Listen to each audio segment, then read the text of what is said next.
Video sponsor by SPO digital marketing. நம்ம எஸ்பிஓவில் நீங்கள் ஜாயின் பண்ணுறது மூலமாக நீங்கள் வீட்டில் இருந்தபடியே நம்ம வந்து மணி ஏர்ன் பண்ணலாம்.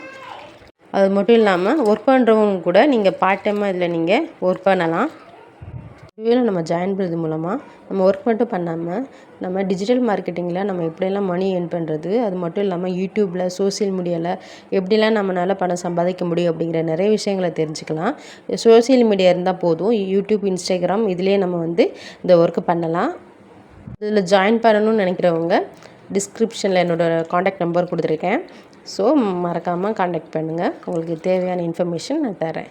ஸ்கிப் பண்ணாதீங்க. பெரிய தப்பு. தினம் 300 ரூபாய் சம்பாதிக்க அரிய வாய்ப்பு. இன்ஸ்டாகிராம், ஃபேஸ்புக் பயன்படுத்த தெரிந்தால் போதும் content post and content publishing மூலமா தினம் 300 ரூபாய் சம்பாதிக்கலாம். இந்த வேலை செய்ய 5 நிமிடம் போதும். Work training support, group communication support, all language, customer live chat support, முக்கியமா சொந்தமா ஒரு பிசினஸ் ஸ்டார்ட் பண்ற அளவுக்கு உங்களால கற்றுக்கொள்ளவும் முடியும், சம்பாதிக்கவும் முடியும். இந்த வேலை வாய்ப்பு வழங்குவது 5 வருடத்திற்கு மேல ரன் ஆகிட்டு இருக்க நம்ம தமிழ்நாட்டு company school of business organisation private limited. மேலும் விவரங்களுக்கு டிஸ்கிரிப்ஷன்ல கொடுத்திருக்க நம்பருக்கு வாட்ஸ்அப் பண்ணுங்க.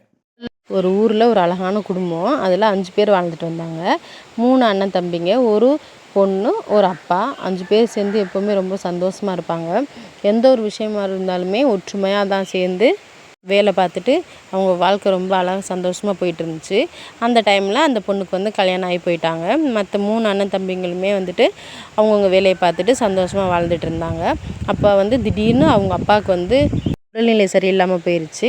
அப்போ வந்து அவங்க மருத்துவமனைக்கு கொண்டு போகிறாங்க. அப்போ அவங்க உள்ள மருத்துவர்கள்லாம் சொல்லிடுறாங்க, இது லாஸ்ட் ஸ்டேஜ் தான், ஸோ நீங்கள் வீட்டுக்கு கொண்டு போயிருங்க அப்படின்னு சொல்லிடுறாங்க. சரி, வீட்டுக்கு அவரை கூட்டிகிட்டு வந்துடுறாங்க. அவர் கூட்டிகிட்டு வந்த கொஞ்ச நேரத்துலேயே வந்துட்டு இறந்து போயிடுறாரு. அந்த வீட்டில் வந்து எல்லாருமே ரொம்ப வருத்தத்தோடு இருக்காங்க.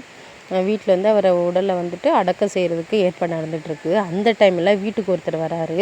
அவர் வந்து இறந்து போனவர் என்னோடய நண்பர். அவர் வந்து எனக்கு 15 லட்சம் பணம் தரணும், அதை எனக்கு திருப்பி கொடுங்க, அதை திருப்பி கொடுத்தா மட்டும்தான் நான் வந்துட்டு அவரோட உடம்பை வந்து அடக்கம் செய்ய விடுவேன் அப்படின்னு சொல்லிடுறாரு. அப்போதைக்கு அவங்க பசங்க எல்லாமே அது எங்களுக்கு தெரியாது, நாங்கள் தரமாட்டோம் அப்படின்னு விவாதம் பண்ணுறாங்க. எங்கள் அப்பா வந்து இது எங்ககிட்ட சொல்லவே இல்லை, அதனால் உங்களுக்கு நாங்கள் அந்த பணம் கொடுக்க முடியாது அப்படின்னு சொல்கிறாங்க. அதனால் ரொம்பவே விவாதம் அதிகமாகி பதட்டமாக அதிகரிக்குது. அப்போ வந்துட்டு அவங்களோட பொண்ணு அப்போ தான் ஓடி வர்றாங்க.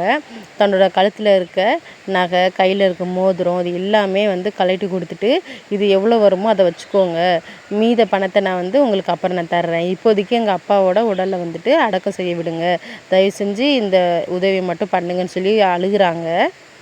அவங்க கண்கலங்கி நின்னதை பார்த்து அங்கே உள்ள எல்லாருமே வந்துட்டு ரொம்ப வருத்தப்பட்டாங்க.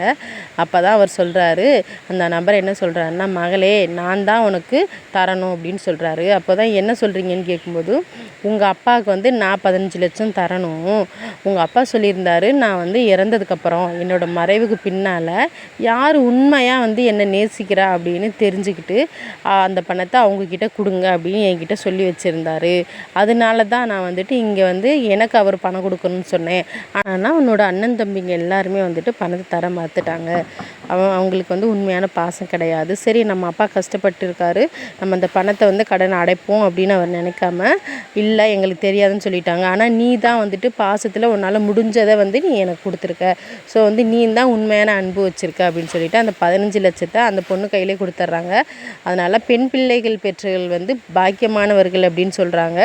பொதுவாகவே எல்லா குழந்தைங்களுமே வந்துட்டு நல்ல குழந்தைகள் தான். நம்ம எப்படி நடந்துக்கிட்டாலும் வந்துட்டு அவங்க வந்து உண்மையாக இருக்கணும்.